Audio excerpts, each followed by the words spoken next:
So let's talk ABC apps. These are apps that I like to do at the beginning of the year when the kids are coming in and they're still learning their letters and sounds. They're learning proper handwriting strokes.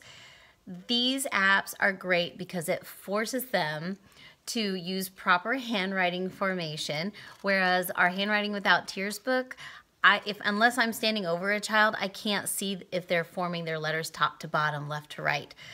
Ollie's handwriting app is one of my favorites, although you do have to pay for the completed version. The kids love Storybot videos year-round. They think they are so funny, and I will hear that across the room, and they just giggle, giggle, giggle, giggle.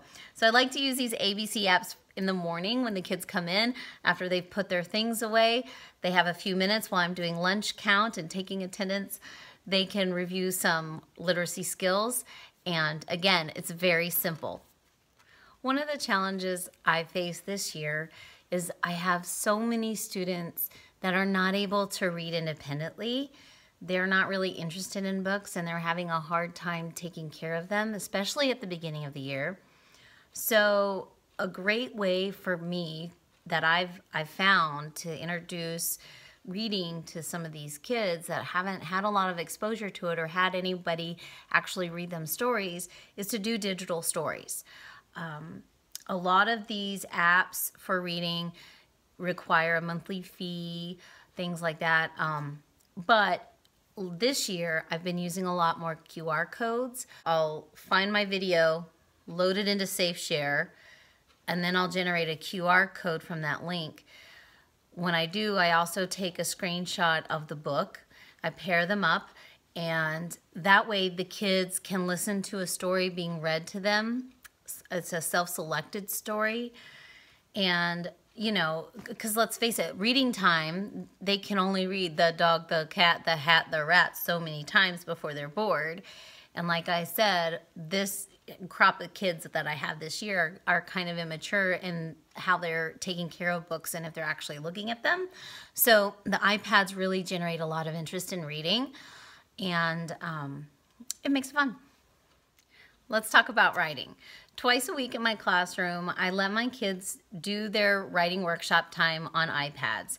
We usually have Word Stretch Wednesday, where they take Magnetic ABC or a similar app, the Glow Writing. They practice their CVC words, they're practicing sight words, things like that. They're also practicing drawing. I like to do Fun Fridays, sometimes Motivation Monday, depends on how they're coming in the morning.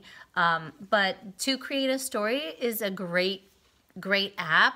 It allows them to draw their picture. It can animate the picture. They can type their story. They can turn the page. It's a lot of fun.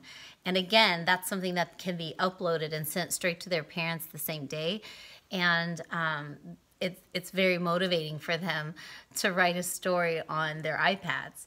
The Toontastic is great towards the end of the year once they can understand the elements of a story and follow along and do a little bit more with it. That's something that I let them do during Creation Station, which again is during our purposeful playtime. They can take their iPads and create something. So Toontastic, To Create a Story, the Glow Coloring, those are great writing apps that my kids really like.